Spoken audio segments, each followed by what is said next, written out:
अस्सलाम वालेकुम बच्चों, खुश रहें और अपना ख्याल रखें। आपके असबाक का सिलसिला शुरू करते हुए आज मैं आपको पढ़ाऊंगी दबिस्तान लखनऊ के मुमताज़ शोरा। आजकल हम लोग दबिस्तान लखनऊ पढ़ रहे हैं। दबिस्तान लखनऊ के मुमताज़ शोरा में सबसे पहले नाम आता है ख्वाजा हैदर अली आतिश। तो आइए शुरू करते हैं। बिस्मिल्लाहिर्रहमानिर्रहीम। ख्वाजा हैदर अली आतिश का शुमार भी दबिस्तान लखनऊ के नुमाइंदा शायरों में होता है। उन्होंने दबिस्तान लखनऊ के मुरज्जा अंदाज की शायरी भी की है। नासिख की तरह ज़बान की नोक पलक भी दुरुस्त की है और इसके गेसू भी सवारे हैं। इनकी शायरी में सनाया बदाया की भरमार भी और महबूब के खारजी औसाफ का जिक्र भी है।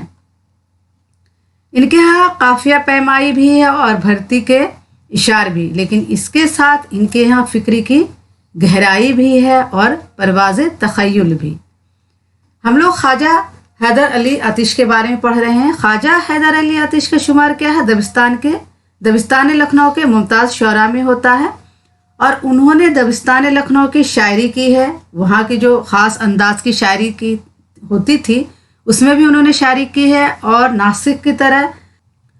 और उन्होंने अपनी शायरी की क्या है, ज़बान की नोक पलक भी दुरुस्त की है, उसके गेसू भी सवारे हैं और उन्होंने अपनी शायरी में सनाया बदाया का भी इस्तेमाल किया है और महबूब के खारजी औसाफ यानी बाहरी औसाफ, जैसे उनके जुल्फ़ की बातें, आँखें की बातें, हुस्न की बातें, ये सब क्या है, खारजी औसाफ है।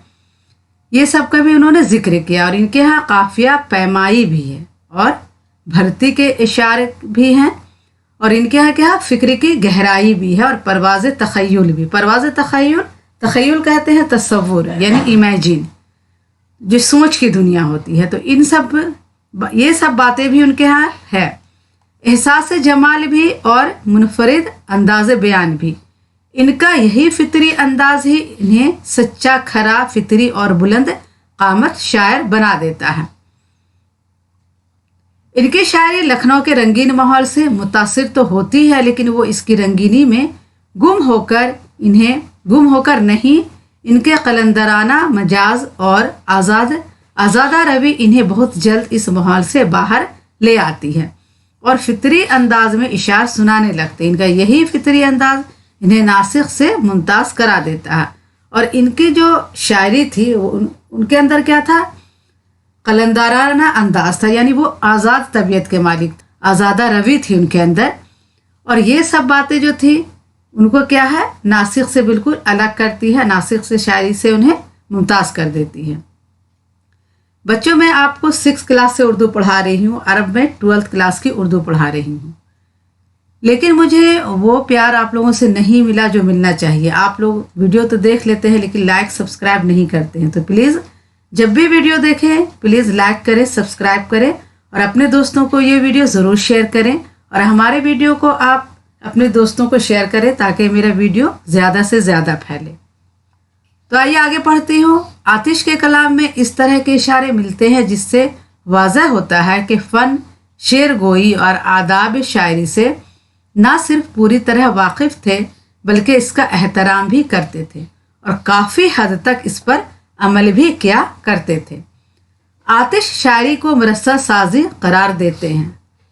आतिश के कलाम में क्या है कि फ़न गोई और शेर के आदाब भी हैं। वो क्या है, शेर का आदाब भी करते थे, एहतराम भी करते थे और इस पर अमल भी करते थे। और आतिश शायरी को क्या कहते थे, मुरस्सा साजी कहते थे। मुरस्सा साज कहते हैं जेवरात में जो नग जुड़ने का काम होता है, नग जुड़ने वाले को मुरस्सा साज कहते हैं। तो उसी तरह कहते हैं कि शायरी भी उसी तरह से चीज़ है कि हम अल्फाज के नग जुड़ते हैं उसमें, शायरी में एक एक अल्फाज को जमा के लिखते हैं, तब एक खूबसूरत शायरी बनती है। तो आइए शेर पढ़ते हैं। बंदिश अल्फाज जुड़ने से नगों के कम नहीं, शायरी भी काम है आतिश मुरस्सा साज का। शायरी क्या है, मुरस्सा साज का काम है, यानी हम अल्फाज के लफ्ज़ों को क्या है, एक तरह से इस तरह खूबसूरती से सजाते हैं कि वो एक खूबसूरत जेवर बन जाता है, खूबसूरत शायरी बन जाती है। लेकिन इनकी शायरी महज मुरस्सा साजी ही नहीं बल्कि हसीन मुसव्वरी भी है। वो मुरस्सा साजी पर ही बात को ख़त्म नहीं कर देते बल्कि खींच देता है शबिया यार का खाका ख्याल, फ़िक्र रंगीन काम इस पर करती है परवाज़ का। यानी इनके नज़दीक अल्फाज का इंतखाब परवाज़ तख़य्युल और फ़िक्र रंगीन शेर के लिए ज़रूरी है। यानी इनके नज़दीक क्या है, परवाज़ तख़य्युल भी है और फ़िक्र रंगीन भी है। यानी आपको जो फ़िक्र, आपकी जो सोच है उसमें रंगीनी होनी चाहिए, तभी आपके शेर में खूबसूरती आएगी। शायरी महज काफिया पैमाई ही का नाम नहीं, बल्कि इसमें कुछ और भी होना चाहिए। अब हम सिर्फ रदीफ और काफिया मिलाकर शायरी कर लें, ये इसका नाम नहीं है, बल्कि इसमें कुछ और होना चाहिए। शायर हाल गो था मैं आतिश, मेरे हर शेर में बंधा मतलब।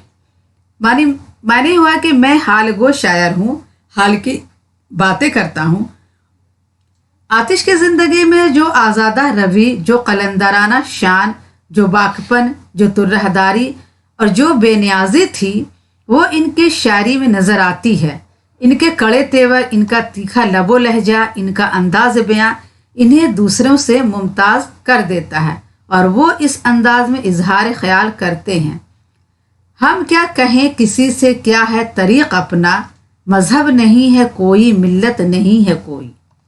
ये मुनफरिद लबो लहजा, ये मुनफरिद अंदाज बयां ही इन्हें दबस्तान लखनऊ के दूसरे शोरा से अलग और मुमताज़ कर देता है। ये इनका जो मुनफरिद यानी जो अलग इनका लबो लहजा है, जो लिखने का अंदाज़ है, जो बोलने का अंदाज़ है इनका, वो क्या है, ये बिल्कुल अलग है। और यही वजह है कि इन्हें दबिस्तान लखनऊ के मुमताज़ शोरा में इन्हें शुमार किया जाता है। अगरचे इनके कुल्लियात में दबिस्तान लखनऊ के अंदाज के इशार की भी कमी नहीं, लेकिन इनके जुदगाना रंग के इशार भी कुल्लियात आतिश में खासी बड़ी तादाद में मिलते हैं। मगर इनको फरेब नरगिस मस्ताना आता है, उलटती है सफ़े गर्दिश में जब पैमाना आता है। बुतखाना खोद डालिए, मस्जिद को ढाइए, दिल को ना तोड़िए के खुदा का मुकाम है। बुतखाना खोद डालिए, मस्जिद को तोड़ डालिए, लेकिन दिल को मत तोड़िए, क्योंकि दिल खुदा का मुकाम है, दिल खुदा का घर है। सफ़र है शर्त मुसाफिर नवाज बेहतरे, हज़ारे शजर सायादार राह में हैं। हज़ारे शजर यानी कि हज़ारों शजर पेड़ पौधे सायादार राह में है, रास्ते में है। अगर सफ़र करने के लिए मुसाफिर अपना रास्ता बांध ले तो वो क्या है, मुसाफिर अपना रास्ता तय कर ही लेता है। आतिश की शायरी में तसव्वुफ़ एक अहम मुकाम रखता है। तसव्वुफ़ मैंने आपको बताया है, यानी खुदा की बातें करना। आतिश की अपनी शख्सियत की तरह इनकी शायरी में तसव्वुफ़ भी मुनफरिद हैसियत रखता है। उन्होंने तसव्वुफ़ को फ़ैशन के तौर पर इस्तेमाल नहीं किया। कुछ शायर के यहाँ तसव्वुफ़ को फ़ैशन के तौर पर इस्तेमाल करते हैं, लेकिन उन्होंने फ़ैशन के तौर पर इस्तेमाल नहीं किया और ना ही वो सूफ़ी थे। इनके यहाँ तसव्वुफ़ दूसरों से मुख्तलिफ नज़र आता है। इसलिए आतिश के तसव्वुफ़ को किसी ने तहजीबी तसव्वुफ़ और किसी ने रिंदाना तसव्वुफ़ का नाम दिया है। रिंदाना कहते हैं आज़ाद तबीयत के मालिक को, वो बहुत आज़ाद ख्याल के मालिक थे। बहरहाल तसव्वुफ़ के सहारे आतिश नाजुक से नाजुक जज्बात और अमीक से अमीक ख्यालात को शेरी पिकर में ढालने में कामयाब होते हैं।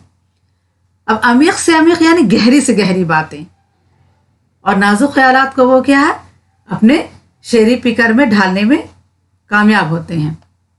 बकौल एहतशाम हुसैन, गज़लों में वो तसव्वुफ़ के नाजुक से नाजुक जज्बात और अमीक से अमीक ख्यालात को ज़ाहिर करते हैं। इनके यहाँ अखलाकी मसाइल का ज़िक्र बार बार आता है, जिनसे पता चलता है कि वो ज़िंदगी में जद्दोजहद और तलाश हुस्न को इंसानी ज़िंदगी का फरीज़ा समझते हैं। अगरचा नासिख ज़बान के बहुत बड़े आलिम थे, मगर ये बात पूरे एतमाद के साथ कही जा सकती है कि आतिश की ज़बान इनसे ज़्यादा दिलकश और पसंदीदा है। आतिश दबिस्तान लखनऊ के नुमाइंदा शायर हैं। इनकी शायरी में लखनवी दबिस्तान की खूबियाँ काफ़ी हद तक मौजूद हैं। आतिश क्या है, दबिस्तान लखनऊ के नुमाइंदा शायर हैं और उनकी शायरी में क्या है, लखनऊ की जो दबिस्तान की खूबियाँ हैं वो सब भी मौजूद हैं, लेकिन वो इब्तिदाल, वो घटियापन और उरियानियत और लफ्ज़ी बाजारी गिरी नज़र नहीं आती जो दबिस्तान लखनऊ का खासा है। लेकिन उनकी शायरी में क्या है, घटियापन, उरियानियत और लफ्ज़ी बाजीगरी नज़र नहीं आती, क्योंकि जो कि दबिस्तान लखनऊ की ख़ास बातें हैं। आतिश के रिंदाना तबीयत ने उन्हें दबिस्तान लखनऊ की खामियों से बचाया, और इनकी जो आज़ाद तबीयत थी, तो ये सब बातें उनको क्या है, दबिस्तान लखनऊ की खामियों से बचाया। और इस तरह आतिश के यहाँ दबिस्तान लखनऊ की खूबियाँ पूरी तरह मौजूद हैं। वो सही मानों में दबिस्तान लखनऊ के नुमाइंदा कहे जा सकते हैं। और इस तरह इनके यहाँ क्या है, दबिस्तान लखनऊ की जो खूबियाँ थी वो पूरी तरह मौजूद हैं, लेकिन जो लफ्ज़ी बाजीगरी थी, जो घटियापन था, ये सब बातें उन्होंने अपनी शायरी में नहीं की। और वो सही मानों में क्या है, दबिस्तान लखनऊ के नुमाइंदा शायर कहे जा सकते हैं। तो बच्चों, आज के लिए इतना ही काफ़ी है। अगर आप हमारे चैनल पर नए हैं तो प्लीज़ सब्सक्राइब करें, लाइक करें, और अपने दोस्तों को ये वीडियो ज़रूर शेयर करें ताकि आपके दोस्त भी इससे फ़ायदा हासिल कर सकें।